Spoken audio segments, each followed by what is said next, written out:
Hello friends, ನಿಮ್ಮೆಲ್ಲರಿಗೂ ನಮ್ಮ live ಚಾನಲ್ಗೆ ಸ್ವಾಗತ. ಇವತ್ತಿನ ದ ಹಿಂದೂ ದಿನಪತ್ರಿಕೆ ವಿಶ್ಲೇಷಣೆ ಕೆಳಗೆ 1ನೇ ಅಕ್ಟೋಬರ್ 2020 ಈ ದಿನಾಂಕದ ಸುದ್ದಿ ವಿಶ್ಲೇಷಣೆಯನ್ನು ಮಾಡೋಣ.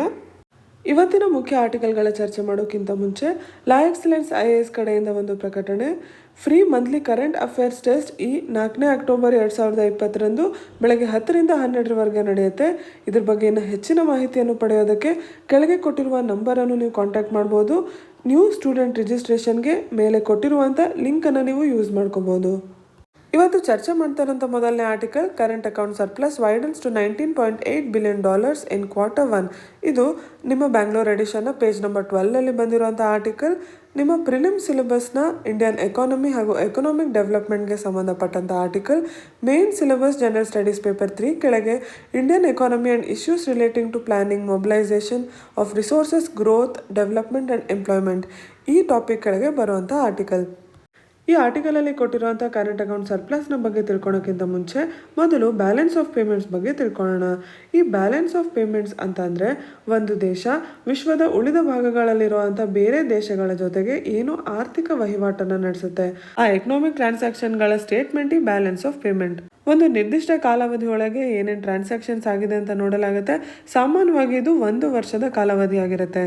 ಈ ಆರ್ಥಿಕ ವಹಿವಾಟುಗಳಿಗೆ ಸಂಬಂಧಪಟ್ಟಂತೆ 2 ರೀತಿಯ ಅಕೌಂಟ್ ಇದೆ, ಕರೆಂಟ್ ಅಕೌಂಟ್ ಹಾಗೂ ಕ್ಯಾಪಿಟಲ್ ಅಕೌಂಟ್.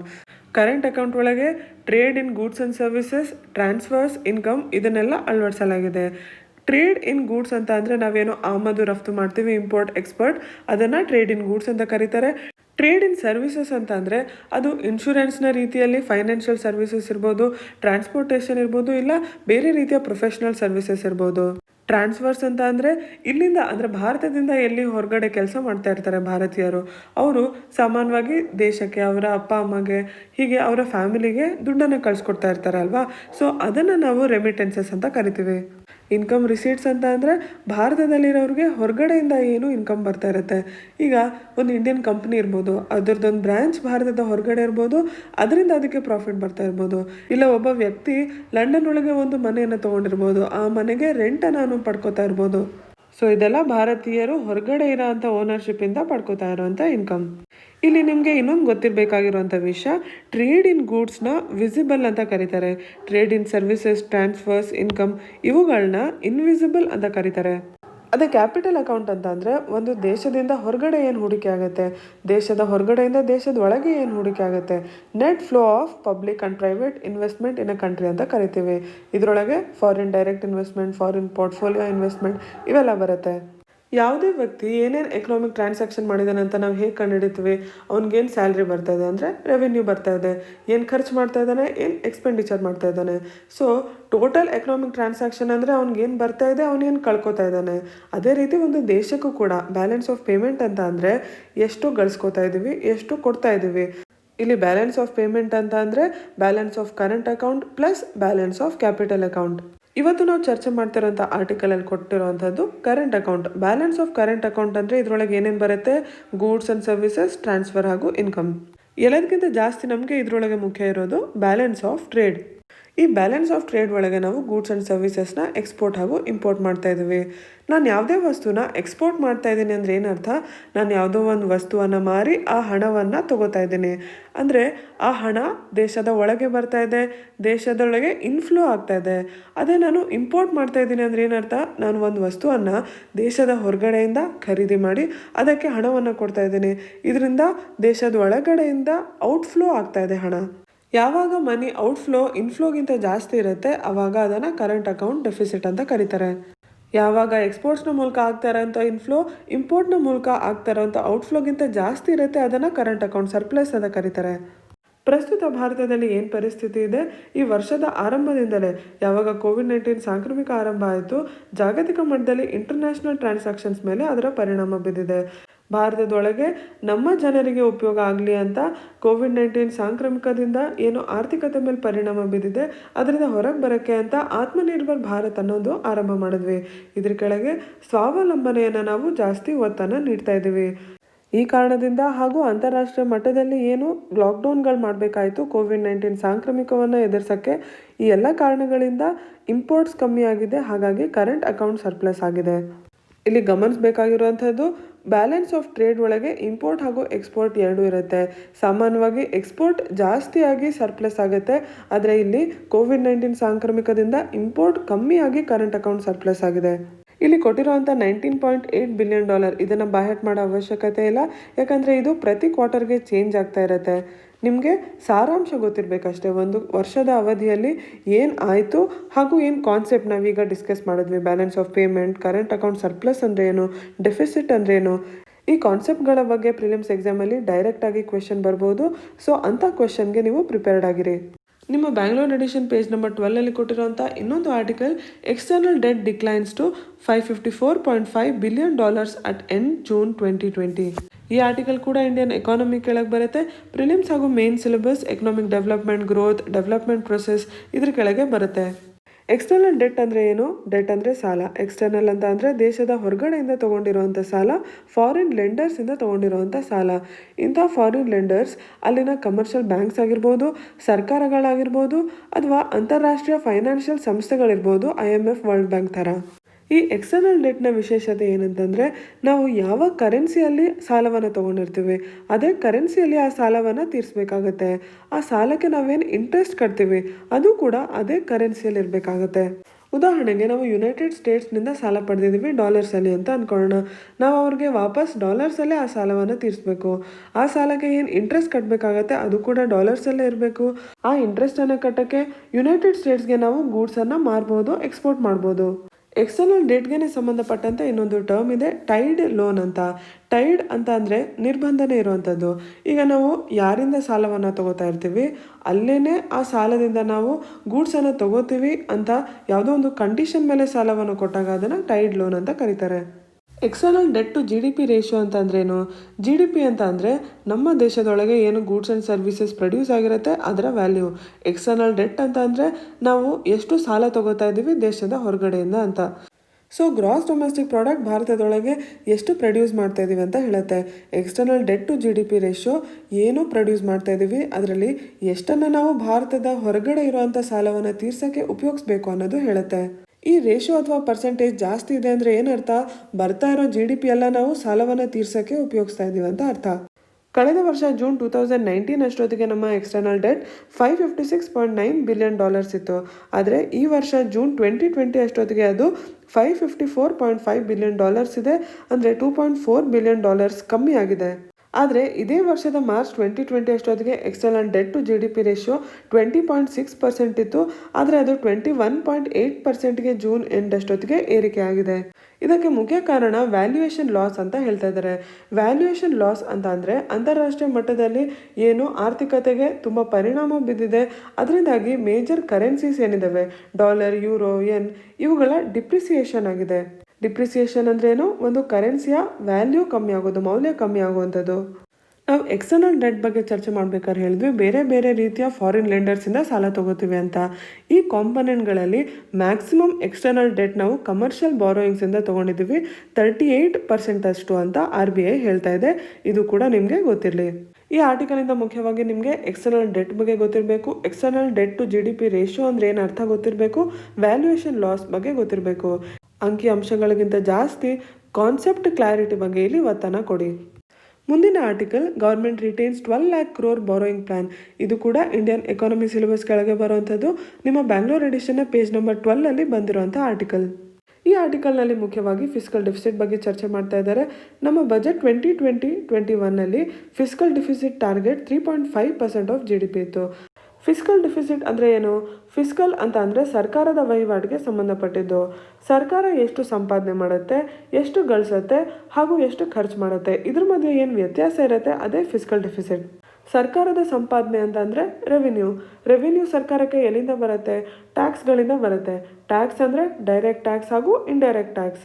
ಡೈರೆಕ್ಟ್ ಟ್ಯಾಕ್ಸ್ ಅಂತ ಅಂದರೆ ನನ್ನ ಇನ್ಕಮ್ ಏನು ಬರುತ್ತೆ ಅದರಲ್ಲಿ ಒಂದಿಷ್ಟು ನಾನು ಟ್ಯಾಕ್ಸ್ ಅಂತ ಕಟ್ತೀನಿ ಇನ್ಕಮ್ ಟ್ಯಾಕ್ಸ್ ಆಗಿ, ಅದು ಡೈರೆಕ್ಟ್ ಆಯಿತು. ಇಂಡೈರೆಕ್ಟ್ ಟ್ಯಾಕ್ಸ್ ಅಂತ ಅಂದರೆ ಸಾಮಾನ್ಯವಾಗಿ ಎಕನಾಮಿಕ್ ಆ್ಯಕ್ಟಿವಿಟೀಸ್ಗೆ ಸಂಬಂಧಪಟ್ಟಿದ್ದು.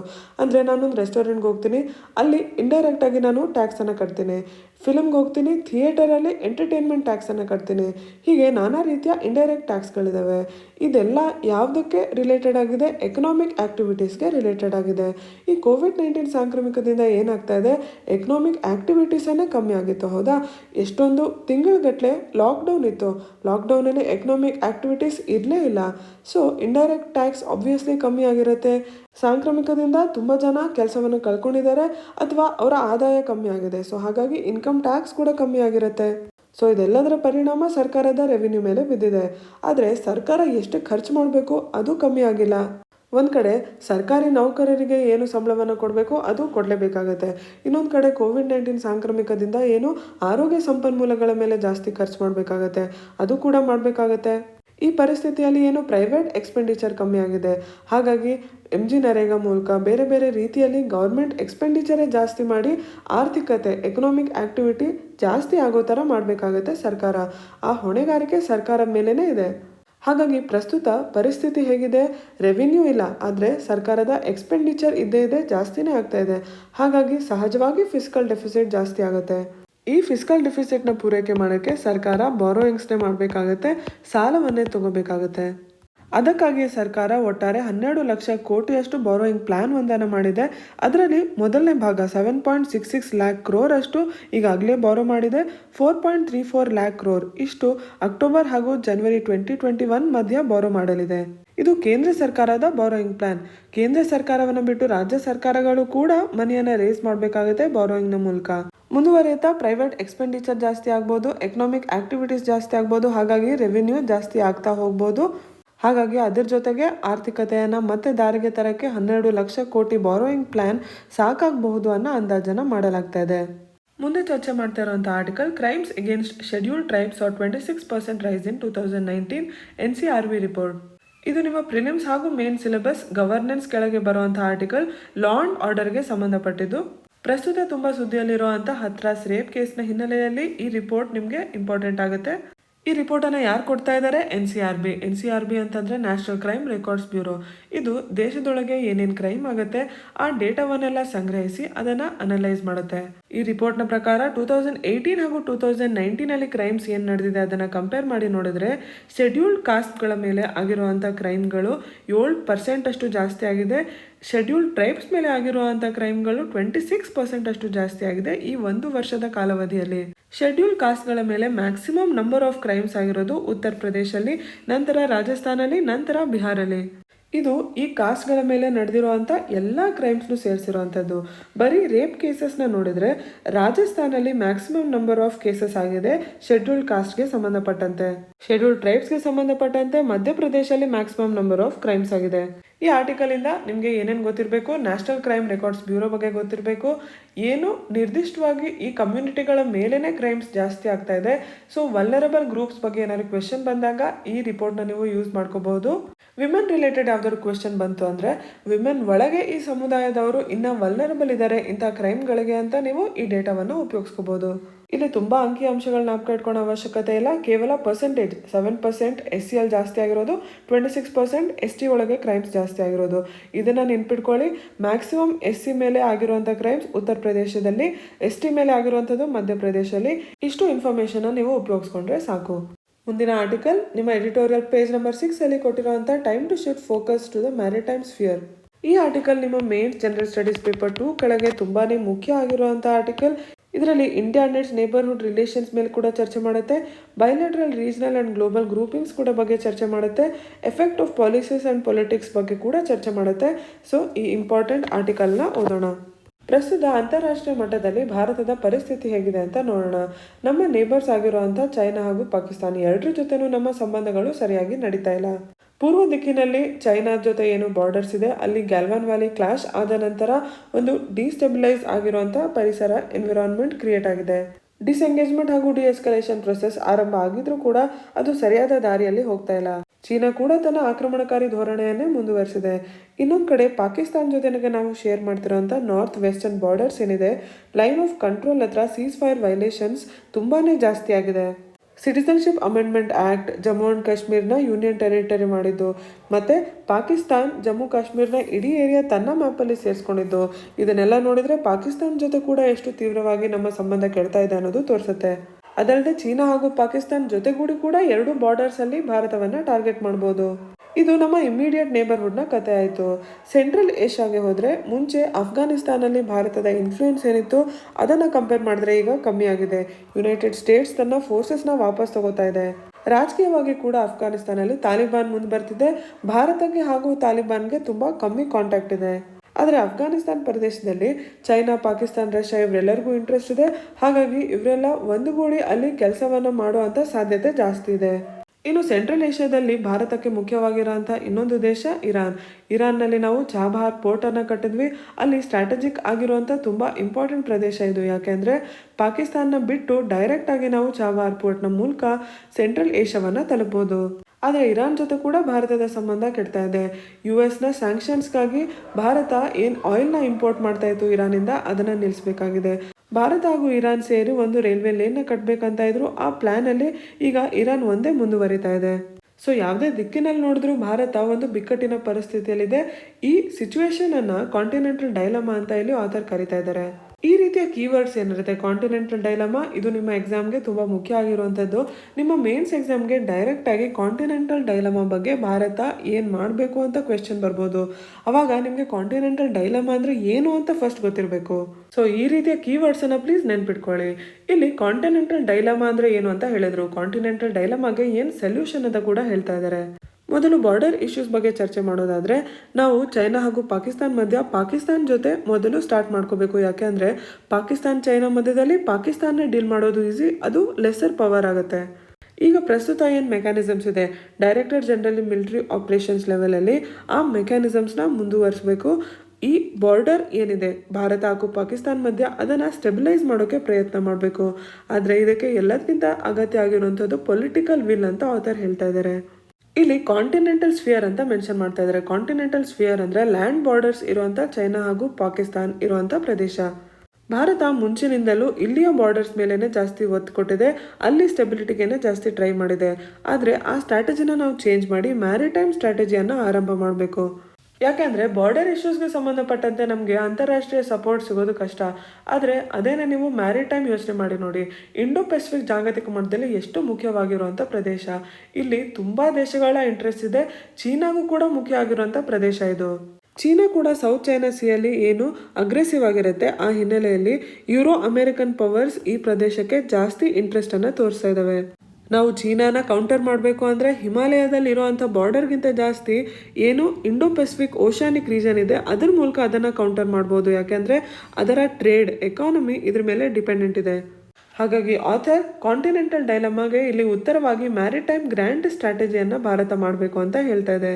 ಈ ನಿಟ್ಟಿನಲ್ಲಿ ಈಗಾಗಲೇ Bharat Quad meeting India, Japan, United States ಹಾಗೂ ಆಸ್ಟ್ರೇಲಿಯಾ ಜೊತೆ ಇನ್ನೂ ಬಲವಾಗಿ ಮುಂದುವರಿಸ್ತಾ ಇದೆ. ಇಂಡೋ ಪೆಸಿಫಿಕ್ ರೀಜನ್ಗೆ ಅಂತಲೇ ಸ್ಪೆಸಿಫಿಕ್ ಆಗಿ ಕಾಂಪ್ರಿಹೆನ್ಸಿವ್ ವಿಷನ್ ಡಾಕ್ಯುಮೆಂಟ್ ಒಂದನ್ನು ರಿಲೀಸ್ ಮಾಡಿದೆ. ಇದಷ್ಟೇ ಸಾಲದು, ಇನ್ನೂ ಬೋಲ್ಡ್ ಮೂವ್ಸನ್ನು ನಮ್ಮ ದೇಶ ತಗೋಬೇಕು ಅಂತ ಈ ಆಥರ್ ಹೇಳ್ತಾ ಇದ್ದಾರೆ. ನಿಮ್ಮ ಎಕ್ಸಾಮ್ಸ್ಗೆ ತುಂಬ ಇಂಪಾರ್ಟೆಂಟ್ ಆಗಿರುವಂಥ ಆರ್ಟಿಕಲ್ ಇದು, ಕಂಪ್ಲೀಟ್ಲಿ ಸೇವ್ ಮಾಡಿಟ್ಕೊಳ್ಳಿ. ಇಲ್ಲಿ ಕಾಂಟಿನೆಂಟಲ್ ಡೈಲಮಾ ಹಾಗೂ ಮ್ಯಾರಿಟೈಮ್ ಗ್ರ್ಯಾಂಡ್ ಸ್ಟ್ರಾಟಜಿ ಈ ಎರಡೂ ಕಾನ್ಸೆಪ್ಟ್ ನಿಮಗೆ ಸ್ಪಷ್ಟವಾಗಿ ತಿಳಿದಿರಬೇಕು. ಮುಂದಿನ ಆರ್ಟಿಕಲ್ ಕೂಡ ನಿಮ್ಮ ಜನರಲ್ ಸ್ಟಡೀಸ್ ಪೇಪರ್ 2 ಇಂಟರ್ನ್ಯಾಷನಲ್ ರಿಲೇಷನ್ಸ್ಗೆ ಸಂಬಂಧಪಟ್ಟಿದ್ದು. ಬ್ಯಾಂಗ್ಳೂರ್ ಎಡಿಷನ್ನ ಪೇಜ್ ನಂಬರ್ 6 ಎಡಿಟೋರಿಯಲ್ ಆರ್ಟಿಕಲ್ ಇದು. ಕ್ವಾಡ್ ಅಂತ ಅಂದರೆ ಇದೊಂದು quadrilateral security dialogue Japan, India, United States ಹಾಗೂ ಆಸ್ಟ್ರೇಲಿಯಾ ಮಧ್ಯ. ಈ ಗ್ರೂಪ್ನ ಮುಖ್ಯ ಉದ್ದೇಶ ಇಂಡೋ ಪೆಸಿಫಿಕ್ ರೀಜನಲ್ಲಿ ಮ್ಯಾರಿಟೈಮ್ ಸೆಕ್ಯೂರಿಟಿಯನ್ನು ಪ್ರಮೋಟ್ ಮಾಡೋದು, ಒಂದು ಓಪನ್ ಹಾಗೂ ಫ್ರೀ ಇಂಡೋ ಪೆಸಿಫಿಕ್ ರೀಜನ್ನ ಪ್ರಮೋಟ್ ಮಾಡೋದು ಇದರ ವಿಷನ್. ಈ ಗ್ರೂಪನ್ನು 2007 ಆರಂಭ ಮಾಡಿದಾಗ ಅಂತಾರಾಷ್ಟ್ರೀಯ ಮಟ್ಟದಲ್ಲಿ ಬೇರೆ ರೀತಿಯಾದ ಪರಿಸ್ಥಿತಿ ಇತ್ತು. ಗ್ಲೋಬಲ್ ಫೈನಾನ್ಷಿಯಲ್ ಕ್ರೈಸಿಸ್ ಆಗ್ತಾ ಇತ್ತು. 2008 ಅಮೆರಿಕ ಚೈನಾ ಒಂದು ರೆಸ್ಪಾನ್ಸಿಬಲ್ ಸ್ಟೇಕ್ ಹೋಲ್ಡರ್ ಆಗಿ ಬೆಳೆಯುತ್ತೆ ಅನ್ನೋ ಒಂದು ಎಕ್ಸ್ಪೆಕ್ಟೇಷನಲ್ಲಿ ಇತ್ತು. ಆದರೆ ಚೈನಾ ಈ ಕ್ವಾಡನ್ನು ಮಿಲಿಟರಿ ಡೈಮೆನ್ಷನ್ ಕೊಡುತ್ತೆ, ಏಷ್ಯಾದ version of North Atlantic Treaty Organisation ಅಂತ ಕರೆಯುತ್ತೆ. ಈ ರೀತಿಯಾಗಿ ಚೈನಾ ರಿಯಾಕ್ಟ್ ಮಾಡೋಕ್ಕೆ ಇನ್ನೊಂದು ಕಾರಣ ಏನಂತಂದರೆ ಇಂಡೋ ಪೆಸಿಫಿಕ್ ರೀಜನಲ್ಲಿ ತನ್ನ ನೇವಲ್ ಎಕ್ಸ್ಪಾನ್ಷನನ್ನು ಚೈನಾ ಆವಾಗ ಪ್ಲಾನ್ ಮಾಡ್ಕೋತಾ ಇತ್ತು. ಅದಕ್ಕೆ ತಕ್ಕನಾಗಿ ಮುಂದೆ ಹೋಗಿ 9 ಲೈನನ್ನು ಸೌತ್ ಚೈನಾ ಸಿಯಲ್ಲಿ ಕ್ಲೇಮ್ ಮಾಡ್ಕೋತು, ಜಿಬೂತಿಯಲ್ಲಿ ಮೊದಲನೇ ಓವರ್ಸೀಸ್ ಬೇಸನ್ನು ಕಟ್ಕೋತು. ಮಲಾಕಾ ಸ್ಟೇಟ್ನ ಮುಂದೆ ಕೂಡ ಇಂಡಿಯನ್ ಓಷನಲ್ಲಿ ಹೋಗಿ ಸಬ್ ಸರ್ಫೇಸ್ ಹಾಗೂ ಸರ್ಫೇಸ್ನ ಎಕ್ಸ್ಪ್ಲೋರ್ ಮಾಡೋಕ್ಕೆ ಆರಂಭ ಮಾಡ್ತು. ನಂತರ ಸೌತ್ ಚೈನಾ ಸಿ ಡಿಸ್ಪ್ಯೂಟ್ ಯಾವಾಗ ಫಿಲಿಪೈನ್ಸ್ ಕೋರ್ಟ್ಗೆ ತಗೊಂಡೋಯ್ತು, ಆ ಕೋರ್ಟ್ನ ವರ್ಡಿಕ್ಟ್ ಕೂಡ ಸರಿಯಾಗಿ ಪಾಲಿಸಲಿಲ್ಲ ಚೈನಾ. ಅದನ್ನು ಬಿಟ್ಟು ಐಲ್ಯಾಂಡ್ಸ್ನ ಮಿಲಿಟರಲೈಸೇಷನ್ ಕೂಡ ಮಾಡ್ತು. ಆದರೆ ಈ ಪ್ರದೇಶದಲ್ಲಿ ಚೈನಾದ ಇನ್ಫ್ಲೂಯೆನ್ಸನ್ನು ಕಮ್ಮಿ ಮಾಡೋಕ್ಕೆ, ಪ್ರಭಾವವನ್ನು ಕಮ್ಮಿ ಮಾಡೋಕ್ಕೆ ಅಂತ ಈ ಕ್ವಾಡ್ ಗ್ರೂಪಿಂಗ್ ಆದಿದ್ದಲ್ಲ. ಇದರ ಮುಖ್ಯ ಉದ್ದೇಶ ಇಂಡೋ ಪೆಸಿಫಿಕ್ ವಿಷನ್, ಕಾಮನ್ ಇಂಟ್ರೆಸ್ಟ್ಗಳು ಹಾಗೂ ಶೇರ್ಡ್ ಇಂಟ್ರೆಸ್ಟ್ಗಳಿಂದ ಫಾರ್ಮ್ ಆಗಿರುವಂಥ ಗ್ರೂಪ್ ಇದು. ಕೇವಲ ಚೈನಾವನ್ನು ಪ್ರವೋಕ್ ಮಾಡೋಕ್ಕೆ ಇದನ್ನು ಯೂಸ್ ಮಾಡ್ಕೋಬಾರ್ದು. ಕಾಮನ್ ಇಂಟ್ರೆಸ್ಟ್ಗಳ ಜೊತೆ ಯಾವ್ಯಾವ ದೇಶಗಳು ಭಾಗವಹಿಸ್ತಾ ಇದ್ದಾವೆ ಅವರ ನ್ಯಾಷನಲ್ ಇಂಟ್ರೆಸ್ಟ್ನ ಕೂಡ ಅಲ್ಲಿ ಪ್ರಮೋಟ್ ಮಾಡಬೇಕು. ಸಾಧ್ಯವಾದರೆ ಈ ರೀಜನಲ್ಲಿ ಭಾಗವಹಿಸೋಕ್ಕೆ ಇಷ್ಟಪಡುವಂಥ ಬೇರೆ ದೇಶಗಳಿಗೂ ಕೂಡ ಈ ಕ್ವಾಡನ್ನು ಓಪನ್ ಮಾಡಬೇಕು. ಈ ಇಂಡೋ ಪೆಸಿಫಿಕ್ ಪ್ರದೇಶದಲ್ಲಿ ಏನು ಸಣ್ಣ ಸಣ್ಣ ಓಷಾನಿಕ್ ಲಿಟೋರಲ್ ಸ್ಟೇಟ್ಸ್ ಇದ್ದಾವೆ ಅವುಗಳನ್ನ ಕೂಡ ಇದರೊಳಗೆ ಅಳವಡಿಸ್ಕೊಳಕ್ಕೆ ಪ್ರಯತ್ನ ಮಾಡಬೇಕು. ಹಾಗೆ ಮಾಡಿದಾಗ ಭಾರತ ಈ ಪ್ರದೇಶವನ್ನು ದುರುಪಯೋಗ ಪಡಿಸ್ಕೊಳತ್ತೆ ಅನ್ನೋ ಭಯ ಕೂಡ ಹೋಗುತ್ತೆ. ಹೀಗೆ ಜಾಸ್ತಿ ದೇಶಗಳನ್ನ ಒಂದ್ ಕಡೆ ಅಳವಡಿಸ್ಕೊಳೋದು, ಇನ್ನೊಂದ್ ಕಡೆ ಇದರ ವಿಷನ್ ಅಲ್ಲಿ ಏನೇನ್ ಜಾಸ್ತಿ ಇನ್ಕ್ಲೂಡ್ ಮಾಡ್ಕೋಬಹುದು ಅಂತ ಕೂಡ ಇಲ್ಲಿ ಆಥರ್ ಮೆನ್ಷನ್ ಮಾಡ್ತಾ ಇದ್ದಾರೆ. Humanitarian assistance and disaster relief, monitoring shipping for search rescue or anti piracy operations, infrastructure assistance to climatically vulnerable states, connectivity initiatives, ಈ ರೀತಿ ಬೇರೆ ಬೇರೆ ರೀತಿಯಲ್ಲಿ ಇವ್ರನ್ನೆಲ್ಲ ಜೊತೆಗೂಡಿ ಇಂಡೋ ಪೆಸಿಫಿಕ್ ಅಲ್ಲಿ ಕೆಲಸ ಮಾಡಬೇಕು ಅಂತ ಈ ಆಥರ್ ಹೇಳ್ತಾ ಇದ್ದಾರೆ. ಮುಂದೆ ಚರ್ಚೆ ಮಾಡ್ತಿರೋಂಥ ಆರ್ಟಿಕಲ್ ನಿಮ್ಮ ಬ್ಯಾಂಗ್ಳೂರ್ ಎಡಿಷನ್ ಪೇಜ್ ನಂಬರ್ 7 ಅಲ್ಲಿ ಬಂದಿರುವಂಥದ್ದು, living no older women behind. ಇಲ್ಲಿ ನಿರ್ದಿಷ್ಟವಾಗಿ ವಯಸ್ಸಾಗಿರುವಂಥ ಮಹಿಳೆಯರ ಬಗ್ಗೆನೇ ಚರ್ಚೆ ಮಾಡ್ತಾ ಇದ್ದಾರೆ. ಇವರಿಗೆ ಮುಖ್ಯವಾಗಿ ಕಾಡುವಂತಹ ಸಮಸ್ಯೆ ಏನು? ಸಾಮಾನ್ಯವಾಗಿ ತಿಳಿದಿರೋ ವಿಷಯ ಏನಂತ ಅಂದರೆ, ಓಲ್ಡರ್ ಪಾಪ್ಯುಲೇಷನ್ ಅಲ್ಲಿ ಮಹಿಳೆಯರು ಜಾಸ್ತಿ ದಿನ ಬದುಕ್ತಾರೆ ಗಂಡಸರಿಗಿಂತ. ಜೊತೆಗೆ ಸಮಾಜದಲ್ಲಿ ಮುಂಚೆಗಿಂತ ಈಗ ಜಾಸ್ತಿ ಬದಲಾವಣೆಗಳಾಗ್ತಾ ಇದೆ. ಮುಂಚೆ ಎಲ್ಲರೂ ಜೊತೆಗೂಡಿ ಇರ್ತಾ ಇದ್ರು, ಈಗ ನ್ಯೂಕ್ಲಿಯರ್ ಫ್ಯಾಮಿಲಿಗಳು ಜಾಸ್ತಿ ಆಗ್ತಾ ಇದೆ, ಟ್ರೆಡಿಷನಲ್ ಸೆಟಪ್ಗಳು ಕಮ್ಮಿ ಆಗ್ತಾ ಇದ್ದಾವೆ. ಇದರಿಂದ ಏನಾಗುತ್ತೆ, ವಯಸ್ಸಾಗಿರೋ ಮಹಿಳೆ ಇದ್ರೆ ಅವಳು ಒಬ್ಬಂಟಿಯಾಗಿ ಒಬ್ಬಳೇ ಬದುಕಬೇಕಾಗಿರೋಂಥ ಪರಿಸ್ಥಿತಿ ಜಾಸ್ತಿ ಇರುತ್ತೆ. ಇದರಿಂದ ಇನ್ನಷ್ಟು ಸಮಸ್ಯೆಗಳಾಗುತ್ತೆ. ಅವ್ರಿಗೆ ಒಬ್ಬರೇ ಬದುಕಕ್ಕೆ ಬೇಕಾಗುವಂಥ ಎಕನಾಮಿಕ್ ಸಪೋರ್ಟ್ ಸಿಗದೆ ಇರ್ಬೋದು, ಯಾರು ಜೊತೆಗೆ ಬದುಕಕ್ಕೆ ಇಲ್ಲದೆ ಸೋಷಿಯಲ್ ಸಪೋರ್ಟ್ ಸಿಗದೆ ಇರ್ಬೋದು. ಅವ್ರಿಗೆ ಏನಾದ್ರು ತೊಂದರೆ ಆದರೆ, ಈಗ ಅವ್ರ ಹೆಲ್ತ್ ಏನಾದ್ರು ಕೆಟ್ಟರೆ ಅವ್ರನ್ನ ನೋಡ್ಕೊಳಕ್ಕೆ ಯಾರೂ ಇಲ್ಲದೆ ಅವರು ಸೈಕಲಾಜಿಕಲಿ ಕೂಡ ಕುಂದ್ಬೋದು. ಪರಿಸ್ಥಿತಿ ಈಗಾಗಲೇ ಹೀಗಿರ್ಬೇಕಾದ್ರೆ ಏನಾದ್ರು ಕೋವಿಡ್-19 ಅಂತ ಕ್ರೈಸಿಸ್ ಬಂದರೆ ಅವರು ಇನ್ನಷ್ಟು ಕೆಳಮಟ್ಟಿಗೆ ಹೋಗ್ತಾರೆ. ಇಂತಹ ಸಮಸ್ಯೆಗಳಿಗೆ ಯಾವ ರೀತಿ ಸೊಲ್ಯೂಷನ್ ಹುಡುಕಬೇಕು ನಾವು? ಇದಕ್ಕೆ ಇಲ್ಲಿ ಲೈಫ್ ಸೈಕಲ್ ಅಪ್ರೋಚ್ ಅಂತ ಒಂದು ಅಪ್ರೋಚನ್ನು ನೀಡ್ತಾ ಇದ್ದಾರೆ. ಈ ಅಪ್ರೋಚ್ನ ಪ್ರಕಾರ ವಯಸ್ಸಾದ್ಮೇಲೆ ಅವ್ರಿಗೆ ಸಹಾಯವನ್ನು ನೀಡೋದಲ್ಲ, ಅವರು ಬೆಳೆದಿರುವಂಥ ಸ್ಟೇಜಸ್ ಅಲ್ಲೇನೆ, ಅಂದರೆ ಹುಡುಗಿ ಆಗಿರ್ಬೇಕಾದ್ರೆ ಅವರ ಯೂತಲ್ಲೇ ಜೆಂಡರ್ ಈಕ್ವಾಲಿಟಿ ಬಗ್ಗೆ, ಹ್ಯೂಮನ್ ರೈಟ್ಸ್ಗೆ ಸಂಬಂಧಪಟ್ಟಂತೆ ಅವರನ್ನು ಬಲಪಡಿಸ್ತಾ ಹೋಗೋದು. ಈ ಅಪ್ರೋಚನ್ನು ಎಕ್ಸ್ಪ್ಲೇನ್ ಮಾಡೋಕ್ಕೆ ಇವರೊಂದು ಉದಾಹರಣೆಯನ್ನು ಕೊಡ್ತಾರೆ. ಉದಾಹರಣೆಗೆ, ಈಗ ಒಂದು ಸಣ್ಣ ಹಳ್ಳಿಯಲ್ಲಿ ಒಂದು ಮಹಿಳೆ ಇದ್ದಾರೆ, 70ನೇ ವರ್ಷದಲ್ಲಿ ಅಂತ ಅನ್ಕೊಳ್ಳೋಣ. ಅವ್ರದ್ದು ತುಂಬ ಬೇಗ ಮದುವೆ ಆಗಿತ್ತು, ಮಕ್ಕಳೆಲ್ಲ ಬೇರೆ ಬೇರೆ ಕಡೆ ಓದ್ಕೊಂಡು ಕೆಲಸಕ್ಕೆ ಹೋಗಿದ್ದಾರೆ. ತುಂಬ ಏಜ್ ಗ್ಯಾಪ್ ಇದ್ದಿದ್ದರಿಂದ ಗಂಡ ತುಂಬ ಬೇಗ ತೀರ್ಕೊಂಡಿದ್ದಾರೆ, ಅವರೊಬ್ಬರೇ ಉಳ್ಕೊಂಡಿದ್ದಾರೆ. ಇಂತಹ ಪರಿಸ್ಥಿತಿಯಲ್ಲಿ ಸಾಕಷ್ಟು ಮಹಿಳೆಯರಿದ್ದಾರೆ ನಮ್ಮ ದೇಶದಲ್ಲಿ ಪ್ರಸ್ತುತ. ಆದರೆ ಇದೇ ಬೇರೆ ರೀತಿಯ ಸಿಚುವೇಶನ್ ನೀವು ಇಮ್ಯಾಜಿನ್ ಮಾಡ್ಕೊಳ್ಳಿ. ಒಂದು ಹೆಣ್ಮಗು ಹುಟ್ಟಿದ ನಂತರ ಅವಳಿಗೆ ಬೇಕಾಗುವಂಥ ಎಜುಕೇಷನ್ ಸಿಕ್ಕಿ, ಆ ಎಜುಕೇಷನ್ ಪೂರೈಸೋಕ್ಕೆ ಅವಳಿಗೆ ಅವಕಾಶ ಸಿಕ್ಕಿ, ಬೇಕಾಗುವಂಥ ಕೆಲಸವನ್ನು ತಗೊಂಡು ಅವಳು ಸರಿಯಾದ ಏಜಲ್ಲಿ ಮದುವೆ ಆಗಿ ಒಳ್ಳೆ ಸ್ವಾಸ್ಥ್ಯ ಇರುವಂಥ ಮಕ್ಕಳಿಗೆ ಜನ್ಮವನ್ನು ನೀಡಿದಾಗ ಮುಂದೆ ನೆಮ್ಮದಿಯಿಂದ ಅವಳು ವಯಸ್ಸಾದ್ಮೇಲೆ ಕೂಡ ಬದುಕಕ್ಕೆ ಸಾಧ್ಯ ಆಗುತ್ತೆ. ಈ ಪ್ರಕ್ರಿಯೆಗೆ ಹೆಲ್ದಿ ಏಜಿಂಗ್ ಅಂತ ಕರೀತಾರೆ. ಈ ಕಾನ್ಸೆಪ್ಟ್ ಅನ್ನ ಅಂತಾರಾಷ್ಟ್ರೀಯ ಮಟ್ಟದಲ್ಲಿ ಕೂಡ ರೆಕಗ್ನೈಸ್ ಮಾಡಲಾಗಿದೆ. United Nations sustainable development goals 2030 ಅಜೆಂಡಾದಲ್ಲಿ ಕೂಡ ಇದು ಮೆನ್ಷನ್ ಆಗಿದೆ. ವಯಸ್ಸಾದ ಜನರಿಗೆ ಸೆಲ್ಫ್ ರಿಲಯನ್ಸ್ ಅಂದರೆ ಸ್ವಾವಲಂಬನೆಯನ್ನು ಕೊಡಬೇಕು, ಅದನ್ನು ಬಲಪಡಿಸಬೇಕು ಅಂತ ಯುನೈಟೆಡ್ ನೇಷನ್ಸ್ ಪಾಪ್ಯುಲೇಷನ್ ಫಂಡ್ ಕೂಡ ಹೇಳುತ್ತೆ. ಹಾಗಾಗಿ ವಯಸ್ಸಾದ ಮಹಿಳೆಯರಿಗೆ, ಒಟ್ಟಾರೆ ವೃದ್ಧರಿಗೇನೆ ಹೆಲ್ದಿ ಏಜಿಂಗ್ ಅಂದರೆ ಆರಾಮಾಗಿ ನೆಮ್ಮದಿಯಿಂದ ಅವರು ವಯಸ್ಸಾದ ವರ್ಷಗಳನ್ನ ಕಲಿಯೋಕೆ ನಾವು ಅವಕಾಶವನ್ನು ಮಾಡಿಕೊಡ್ಬೇಕು ಅಂತ ಈ ಆರ್ಟಿಕಲ್ನ ಆಥರ್ ಹೇಳ್ತಾ ಇದ್ದಾರೆ. ನಿನ್ನೆಯ ಹಿಂದೂ ನ್ಯೂಸ್ ಪೇಪರ್ ಅನಾಲಿಸಿಸ್ ಅಲ್ಲಿ ಒಂದು ಕ್ವೆಶ್ಚನ್ ಅನ್ನು ಕೊಟ್ಟಿದ್ದೆ, discuss strategy to solve border issues with China. ಈ ವರ್ಷದ ಗಾಲ್ವಾನ್ ವ್ಯಾಲಿ ಕ್ಲಾಶ್ ಆರಂಭ ಆದ ನಂತರ ಭಾರತ ಹಾಗೂ ಚೀನಾ ಮಧ್ಯ ಏನೇನು ಬಾರ್ಡರ್ ಇಶ್ಯೂಸ್ ಇದೆ ಅದ್ರ ಬಗ್ಗೆ ಪದೇ ಪದೇ ನಾವು ನ್ಯೂಸ್ ಪೇಪರಲ್ಲಿ ಆರ್ಟಿಕಲ್ಸ್ ಓದ್ತಾ ಇದ್ದೀವಿ. ಆದರೆ ಏನು ಕ್ಲಾಶ್ ನಡೀತಿದೆ ಅಂತ ನಿಮಗೆ ಡೈರೆಕ್ಟಾಗಿ ಮೇನ್ಸಲ್ಲಿ ಯಾರೂ ಕ್ವೆಶ್ಚನ್ ಕೇಳಲ್ಲ. ಆದರೆ ನಿಮ್ಮ ಮೇನ್ಸಲ್ಲಾಗಲಿ ಇಂಟರ್ವ್ಯೂಲಾಗಲಿ ಈಗ ಇರೋವಂಥ ಪರಿಸ್ಥಿತಿಗೆ ಹೇಗೆ ನಾವು ಸೊಲ್ಯೂಷನ್ ಕಂಡುಹಿಡಿಬೇಕು, ಹೇಗೆ ನಾವು ಮುಂದೆ ಹೋಗಬೇಕು ಅಂತ ಕ್ವೆಶ್ಚನ್ ಕೇಳ್ತಾರೆ. ಸೊ ಇಂಥ ಕ್ವೆಶ್ಚನ್ ಬಂದಾಗ ಏನಂತ ಬರೀತೀರಾ? ಮೊದಲು ಇಂಟ್ರೊಡಕ್ಷನಲ್ಲಿ ನೀವು ಭಾರತ ಹಾಗೂ ಚೀನಾ ನೇಬರ್ಸ್ ಆಗ್ತಾರೆ. ಯಾವುದೇ ದೇಶ ತಮ್ಮ ನೆರೆಹೊರೆಯರನ್ನ ಬದಲಾಯಿಸೋಕ್ಕಾಗಲ್ಲ, ಅವ್ರ ಜೊತೆ ನಾವು ಕೋ ಎಕ್ಸಿಸ್ಟ್ ಆಗಲೇಬೇಕಾಗತ್ತೆ. ಹಾಗಾಗಿ ಇರುವಂಥ ಸಮಸ್ಯೆನ ನಾವು ಸಾಲ್ವ್ ಮಾಡ್ಕೊಳ್ಳೇಬೇಕಾಗತ್ತೆ, ಬಾರ್ಡರಲ್ಲಿ ಸ್ಟೆಬಿಲಿಟಿ ತರಲೇಬೇಕಾಗತ್ತೆ, ಶಾಂತಿಯುತವಾಗಿ ಸಮಸ್ಯೆಗಳನ್ನ ಬಗೆಹರಿಸ್ಕೊಳ್ಳೇಬೇಕಾಗತ್ತೆ. ನಂತರ ಭಾರತ ಹಾಗೂ ಚೀನಾದ ಮಧ್ಯೆ ಐತಿಹಾಸಿಕವಾಗಿ ಹೇಗೆ ಸಂಬಂಧ ಬೆಳೆದು ಬಂದಿದೆ ಅಂತ ಬರೀರಿ. ಇದನ್ನ ಎಷ್ಟು ಮಾರ್ಕ್ಸ್ಗೆ ಕೇಳಿದ್ದಾರೆ ಅದಕ್ಕೆ ಸರಿ ಹೋಗೋ ಥರ ಸಂಕ್ಷಿಪ್ತವಾಗಿ ಬರೀರಿ. 1962 ಅಲ್ಲಿ ಭಾರತ ಹಾಗೂ ಚೀನಾ ಮಧ್ಯೆ ವಾರ್ ಆಗಿದ್ದು, ಅದಾದ ನಂತರ ಪೀಸ್ಫುಲಿ ನಾವು ಕೋಎಕ್ಸಿಸ್ಟ್ ಮಾಡ್ಕೊತ ಬಂದಿದ್ದೀವಿ. ಬಾರ್ಡರ್ ಇಶ್ಯೂಸ್ ಇದ್ರೂ ಕೂಡ ನಾವು ನಿನ್ನೆಯ ನ್ಯೂಸ್ ಪೇಪರ್ ಅನಾಲಿಸಿಸ್ ಅಲ್ಲೂ ಚರ್ಚೆ ಮಾಡಿದ್ವಿ ಹೇಗೆ 1993 2005 ಕಾನ್ಫಿಡೆನ್ಸ್ ಬಿಲ್ಡಿಂಗ್ ಮೆಜರ್ಸ್ನ ಮಾಡಿಕೊಂಡು ನಾವು ಶಾಂತಿಯುತವಾಗಿ ಸಾಲ್ವ್ ಮಾಡ್ಕೋಬೇಕು ಅಂತ ಅಗ್ರಿಮೆಂಟ್ ನಡ್ಕೊಂಡ್ಬಂತು ಅಂತ. ಆದರೂ ಕೂಡ ಭಾರತ ಹಾಗೂ ಚೀನಾ ಮಧ್ಯ ಇಷ್ಟು ಸಂಬಂಧ ಕೆಡಕ್ಕೆ ಇನ್ನೊಂದು ಕಾರಣ ಏನು? United States. ಅಂತಾರಾಷ್ಟ್ರೀಯ ಮಟ್ಟದಲ್ಲಿ ಚೀನಾ US ಮೇಲೆ ಡಾಮಿನೆನ್ಸ್ ಮಾಡೋಕ್ಕೆ ಪ್ರಯತ್ನ ಮಾಡ್ತಾ ಇದೆ, ತನ್ನ ಜಾಗವನ್ನು ಮಾಡ್ಕೊಳ್ಳೋ ಪ್ರಯತ್ನ ಮಾಡ್ತಾ ಇದೆ. ಹೀಗಿರ್ಬೇಕಾದ್ರೆ ಭಾರತ US ಕಡೆ ಜಾಸ್ತಿ ವಾಲ್ತಾ ಇದೆ ಅನ್ನೋದು ಮುಂದೆ ಬರ್ತಾ ಇದೆ. ಚೀನಾದ ಇನ್ಫ್ಲೂಯೆನ್ಸ್ ಅನ್ನ ಕಮ್ಮಿ ಮಾಡೋದಕ್ಕೆ ಭಾರತವನ್ನ US ಉಪಯೋಗಿಸ್ಕೋಬಹುದು ಅನ್ನೋ ಭಯ ಚೀನಾಗಿದೆ. ಇದರ ಮಧ್ಯದಲ್ಲೇ ಬಾರ್ಡರ್ ಟೆನ್ಷನ್ಸ್ ಜಾಸ್ತಿ ಆಗ್ತಾ ಇದೆ. ಲೈನ್ ಆಫ್ ಆಕ್ಚುಯಲ್ ಕಂಟ್ರೋಲ್ ಬಗ್ಗೆ ಎರಡೂ ದೇಶಗಳು ಬೇರೆ ಬೇರೆ ರೀತಿಯ ಪರ್ಸೆಪ್ಷನ್ ಅನ್ನ ಕೊಡುತ್ತೆ. ಭಾರತ ಯಾವ ಲೈನ್ ಆಫ್ ಆಕ್ಚುಯಲ್ ಕಂಟ್ರೋಲ್ ಬಗ್ಗೆ ಹೇಳ್ತಾ ಇದೆ, ಆ ಪ್ರದೇಶದಲ್ಲೇನೆ ಚೀನಾ ಸಾಕಷ್ಟು ಇನ್ಫ್ರಾಸ್ಟ್ರಕ್ಚರ್ನ ಕೂಡ ಕಟ್ಟಿದೆ. ಸೊ ಮೊದಲು ಲೈನ್ ಆಫ್ ಆಕ್ಚುಯಲ್ ಕಂಟ್ರೋಲ್ ಎಲ್ಲಿದೆ ಅನ್ನೋದ್ರ ಬಗ್ಗೆ ಪೀಸ್ಫುಲ್ ನೆಗೋಸಿಯೇಷನ್ ಸ್ಟಾರ್ಟ್ ಆಗಲೇಬೇಕಾಗಿದೆ.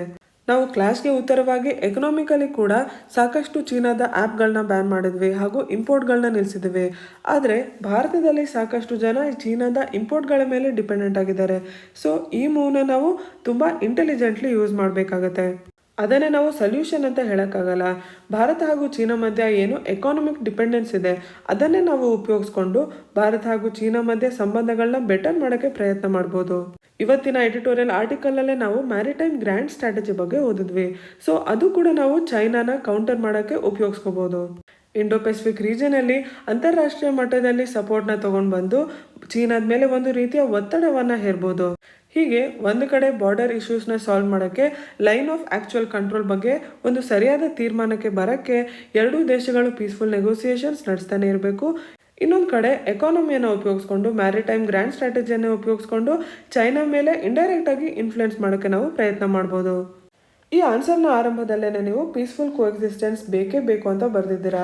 ಹೇಗೆ ಅದನ್ನು ಮಾಡಬಹುದು ಅಂತ ಆನ್ಸರಲ್ಲಿ ಬರೆದಿದ್ದೀರಾ. ಸೊ ಕನ್ಕ್ಲೂಷನಲ್ಲಿ ಕೂಡ ನೀವು ಪೀಸ್ಫುಲ್ ಕೋಎಕ್ಸಿಸ್ಟೆನ್ಸ್ ಬಗ್ಗೆನೇ ಹೇಳ್ತಾ ಕನ್ಕ್ಲೂಡ್ ಮಾಡಿದಾಗ ನಿಮ್ಮ ಆನ್ಸರಿಗೆ ಒಂದು ಎಂಟೈರಿಟಿ ಬರುತ್ತೆ, ಒಂದು ಕಂಪ್ಲೀಟ್ ಪಿಕ್ಚರ್ ಬರುತ್ತೆ. ನೀವು ಏನು ಹೇಳೋಕ್ಕೆ ಪ್ರಯತ್ನ ಮಾಡ್ತಿದ್ದೀರಾ ಅನ್ನೋದು ತುಂಬ ಸ್ಪಷ್ಟತೆಯಿಂದ ಕರೆಕ್ಟ್ ಮಾಡ್ತಿರೋರಿಗೆ ಗೊತ್ತಾಗುತ್ತೆ. ಇಂಟ್ರೊಡಕ್ಷನ್ ಹಾಗೂ ಕನ್ಕ್ಲೂಷನ್ ಎರಡು ತುಂಬ ಇಂಪ್ಯಾಕ್ಟ್ ಮಾಡುವಂಥದ್ದು ಇವ್ಯಾಲ್ಯೂಟರ್ಗೆ.